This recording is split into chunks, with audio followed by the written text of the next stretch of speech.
দেখেন দর্শক, বাইরের রাষ্ট্রের পুলিশদের অবস্থা আর আমাদের বাংলাদেশের। এটা হচ্ছে বাইরের রাষ্ট্রের পুলিশদের একটি ভিডিও। তারা দেখেন এত অত্যাচারের পরেও তারা কিভাবে একসাথে বসে রয়েছে। আর দেখেন মানুষগণ তাদের উপরে কিভাবে আক্রমণ করতেছে, তারা তারপরেও সবাই একসাথে বসে রয়েছে। ভিডিওটা কার কাছে কেমন লাগলো সকলে কমেন্টস করে জানাবেন। আর ভিডিওটি ভালো লাগলে সকলে ভিডিওটি শেয়ার করে দিবেন।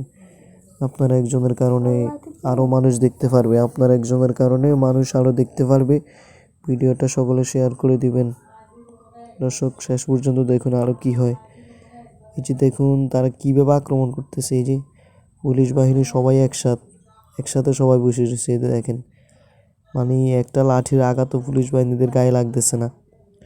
তারা সবাই একসাথে সংঘবদ্ধই।